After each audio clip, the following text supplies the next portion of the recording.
5 seconds to go.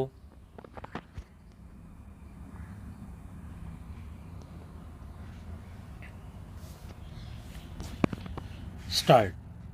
Suit 4 related to both areas which were attached under section 145 and areas which were clearly not the subject matter of attachment.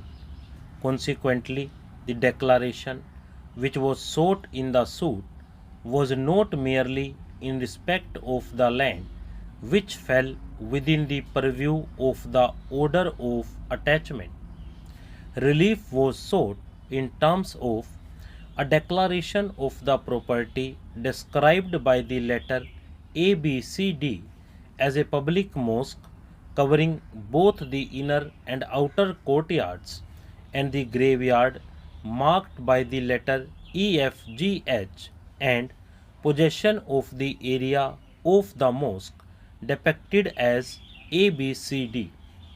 In addition, it must be noted that prayer BB was brought in by way of an amendment as a consequence of the destruction of the entire mosque, and the relief which was claimed was as against the statutory receiver, who was appointed as a consequence of the decision in Ismail Faruqi. In view of the above position, it becomes evident that the relief of possession which was sought in terms of prayer B was not only in respect of the area of the property which covered what was attached, but also that which was not the subject matter of the attachment. This being the position, the entire basis of the submission invoking the bar of limitation suffers from a fallacy and cannot be accepted. Reading the plaint, the grievance of the plaintiffs was that they were in possession and had offered prayers till 23rd December 1949. On 23rd December 1949, it is alleged that the Hindus surreptitiously installed idols inside the mosque, as a result of which the mosque was desecrated. By pleading specifically that the plaintiffs were in possession and had offered prayers until a particular date, the sequitur is that after that date the plaintiffs ceased to be in possession. This being the position, it becomes evident that even before the property became custodial legis following the attachment under section 145, the plaintiffs had been ousted from possession.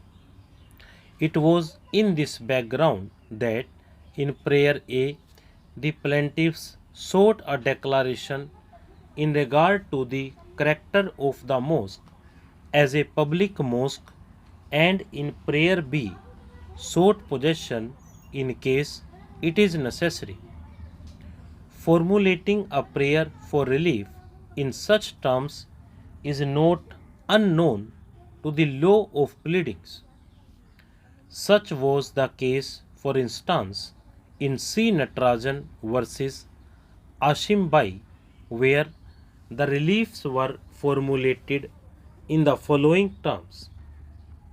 The appellant herein filed a suit against the respondents claiming inter alia for the following reliefs: for declaration of the plaintiff's title to the suit property, for consequential injunction restraining the defendants, their men, agents, servants, etc., from in any manner interfering with the plaintiff's peaceful possession and enjoyment of the suit property. Alternatively, if for any reason this honorable court comes to a conclusion that the plaintiff is out of possession, for recovery of vacant possession of the suit property, directing the defendant to pay the cause of this suit. This court, in proceedings arising out of an application for rejection of a plaint under Order 7, Rule 11 of the CPC, held that a plea in such a form would not invalidate the additional relief. The court observed, if the plaintiff is to be granted a relief of recovery of possession, the suit could be filed within a period of 12 years.